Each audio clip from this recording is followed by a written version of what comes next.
Talk show bersama Jantungku.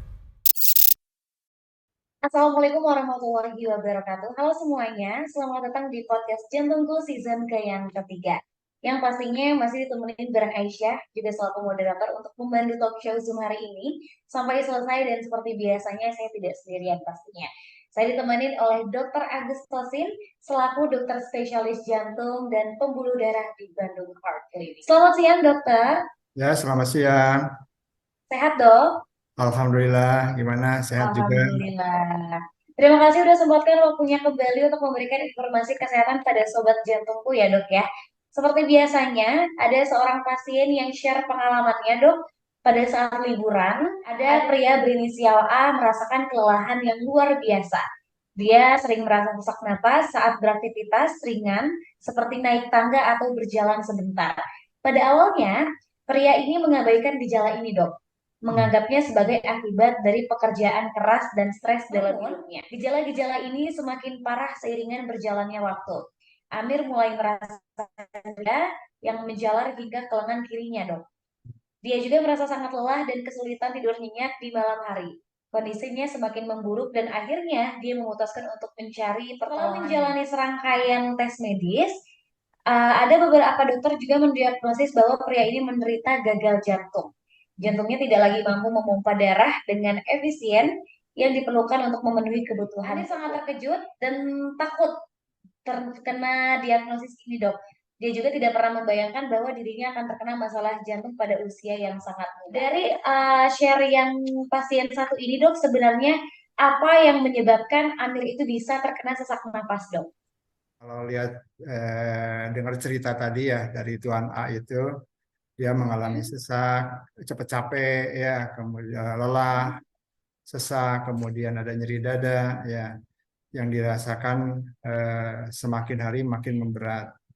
Jadi dari gambaran cerita pasien tadi, memang dia sudah mulai mengalami masalah di jantungnya. Jadi ketika jantung kita tidak mampu memenuhi kebutuhan tubuh, itu akan memberi gejala. Ya, gejala yang dirasakan akan seperti yang dirasakan Tuan A tadi. Mulai dia mengalami cepat lelah, cepat capek, ya, kemudian mulai mengalami gangguan tidur karena dia tidak bisa beristirahat dengan tenang karena mengalami sesak, ya.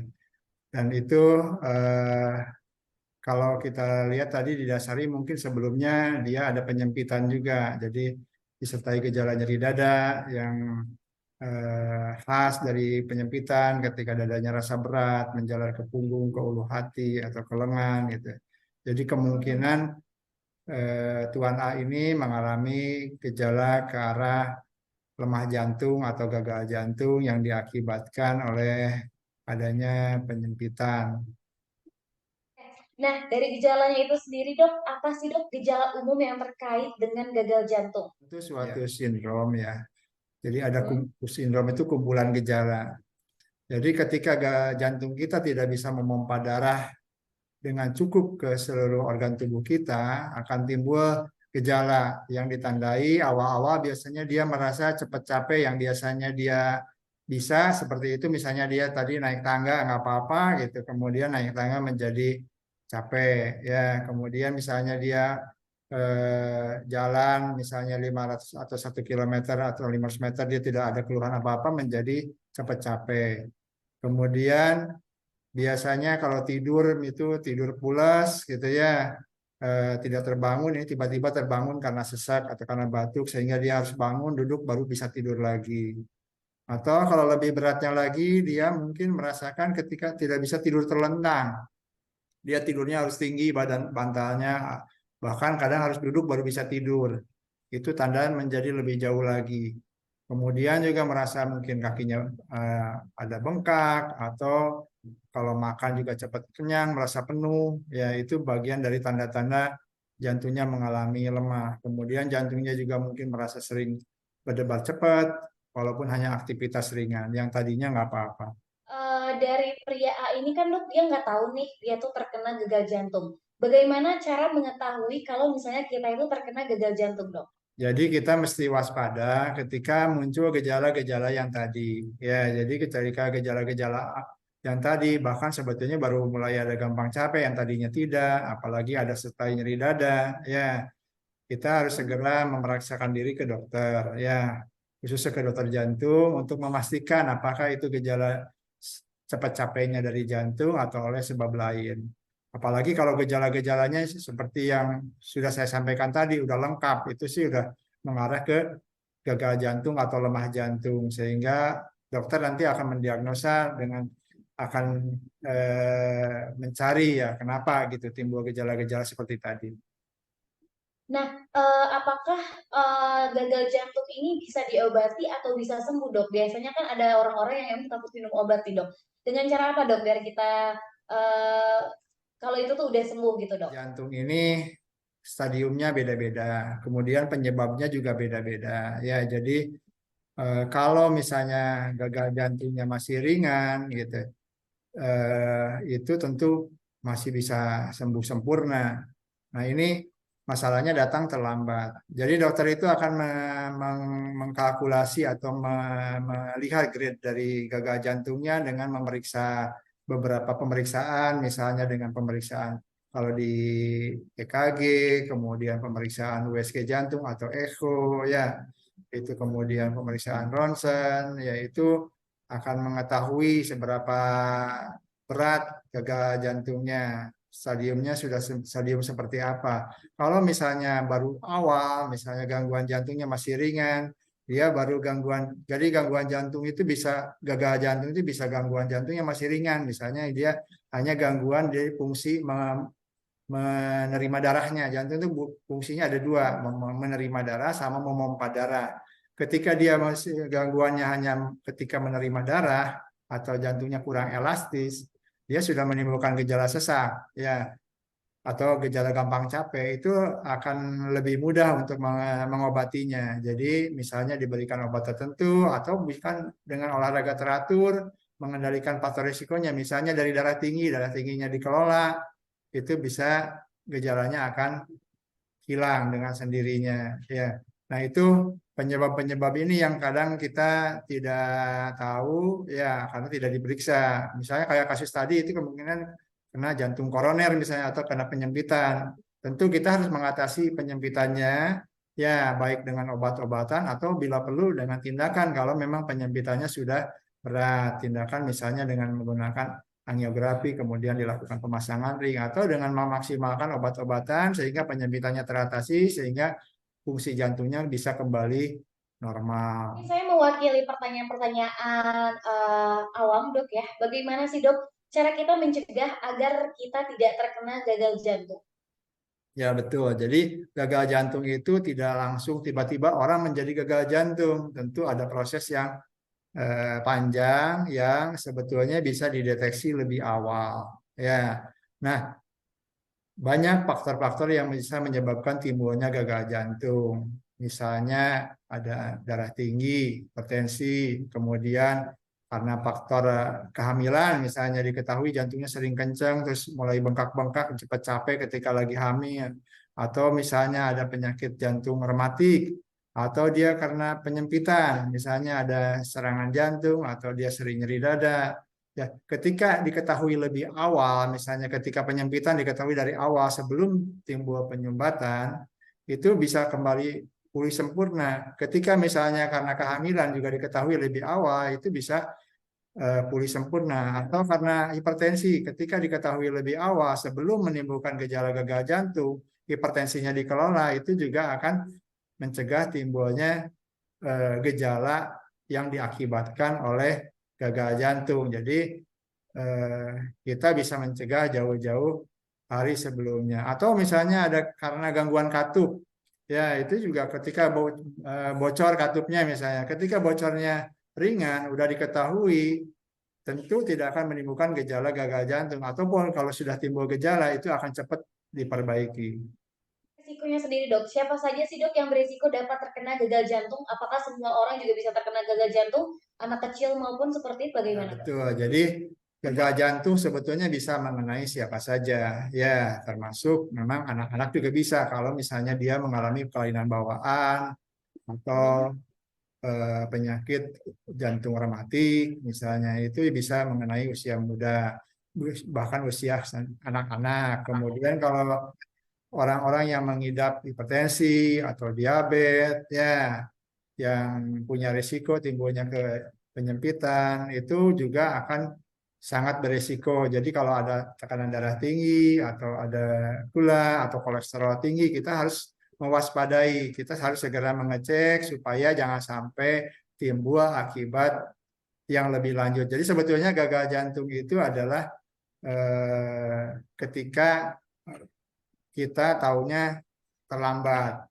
Ya. Nah, sebetulnya gagal jantung sendiri juga bisa disembuhkan. Ya, gitu. Jadi sembuh, memang ada yang sembuhnya harus dengan obat-obatan, kemudian ada juga yang sembuhnya bisa lepas obat sama sekali, tergantung tadi yang saya sampaikan tadi, tergantung stadiumnya seperti apa dia mengalami dan penyebabnya seperti apa. Kalau misalnya dia penyebabnya klepnya kena rematik, kemudian bocornya sudah besar, udah indikasi operasi, ya tentu nggak bisa disembuhkan kalau tidak dilakukan operasi. Ya, nah, bisa dengan memaksimalkan obat-obat, bisa, tapi tetap dengan keterbatasan aktivitas. Oke, berarti memang sebenarnya gagal jantung itu harus rutin minum obat juga ya, Dok, dan bisa sembuh ya.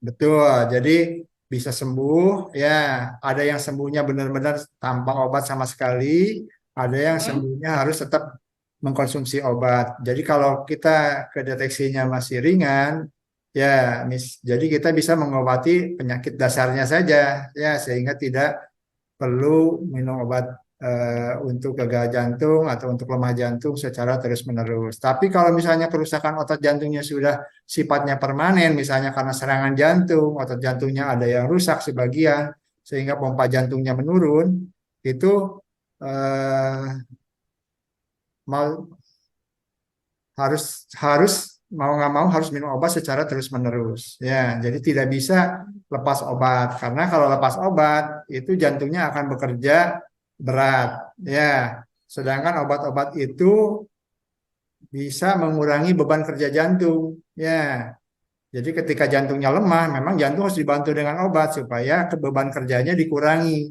Dengan mengurangi beban kerja sesuai dengan kemampuan jantungnya, gejala yang dirasakan oleh pasien atau oleh pada kasus tadi oleh Tuan A tadi akan hilang ya ketika jantungnya dikasih beban yang sesuai dengan kemampuannya.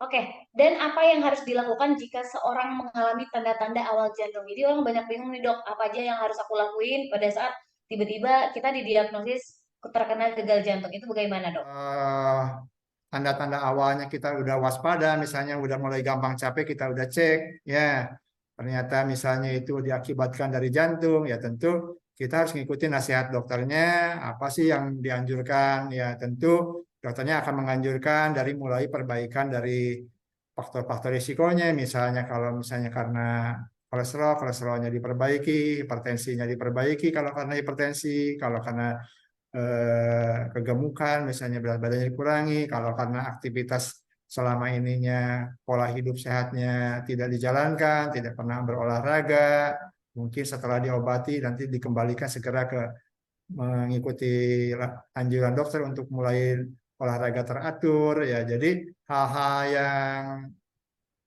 bisa dilakukan dietnya juga misalnya ya bisa menjaga makanan-makanan yang bisa makanan-makanan yang sehat yang dengan mengurangi yang mengkonsumsi lemak jenuh ya kemudian mengurangi stres juga ya dengan cukup istirahat ya bekerja tidak berlebihan ya itu sangat membantu untuk mengembalikan kepada kemampuan jantung seperti sedia kala menjadi sehat kembali. Oke, berarti faktor pola makan juga itu pengaruh ya, Dok, buat gagal jantung. Betul. Jadi semua penyakit kan gagal jantung ini sebetulnya kan proses ya. Itu. Jadi proses di mana jantung mengalami gangguan sehingga tidak bisa memompa yang diakibatkan salah satunya misalnya penyempitan. Penyempitan itu sangat sangat sangat dipengaruhi oleh konsumsi makanan. Ketika kita banyak makanan yang mengandung kolesterol tinggi, yang mengandung lemak jenuh tinggi, itu akan membuat banyak gangguan menempelnya lemak di pembuluh darah sehingga menimbulkan penyempitan di pembuluh darah jantung yang akibatnya aliran darah ke otot jantungnya itu menjadi berkurang sehingga kemampuan memompa jantungnya akan menurun dengan sendirinya akibat dari kekurangan oksigen yang dialirkan oleh darah yang memberi makan ke otot jantung. Nah, oke, berarti dari pengalaman Tuan A ini adalah mengingatkan bagi kita semua untuk tentang pentingnya menjaga kesehatan jantung. Gagal jantung bisa terjadi pada siapa saja ya dok ya pastinya ya, mau anak kecil, Betul, mau orang dewasa juga bisa ya dok ya. betul. Ya, jadi Nah, melalui perubahan gaya hidup yang sehat dan pengobatan yang tepat, banyak orang dapat mengelola kondisi ini dan menjalani kehidupan yang bermakna dan produktif. ya yang disampaikan barusan itu penting sekali ya untuk Mhm. untuk kita lakukan ya. Artinya ketika kita masih sehat itu kita harus berupaya supaya kita tetap sehat ya, karena penting sekali kita menjaga kualitas hidup kita supaya kita tetap produktif walaupun usia kan kita nggak bisa hindari, usia akan bertambah ya gitu, umur akan makin Betul. tambah ya, tentu itu tidak bisa dicegah, tapi hal-hal yang bisa kita kendalikan kita bisa lakukan, kita upayakan ya, dengan melakukan upaya-upaya pencegahan, tidak harus dengan obat saja ya, itu sangat penting buat kita jalankan. Oke, nah baiklah Sobat Jantungku, itulah tadi pemaparan materi mengenai gagal jantung yang disampaikan oleh Dokter Agus. Terima kasih banyak buat waktunya dok hari ini. Ya, yuk sama-sama, terima kasih juga. Semoga semoga apa yang disampaikan oleh dokter hari ini bermanfaat buat kita semua. Udah hampir 30 menit juga dokter menemani kita dan memberikan informasi terbaik. Dan buat Sobat Jantungku jangan lupa follow Instagram tadi @jantungku_id dan jangan lupa juga kepoin Instagramnya, banyak materi-materi yang menarik buat kalian semuanya juga. Dan jangan lupa percayakan jantungmu pada jantungmu. Terima kasih dan sampai jumpa. Dan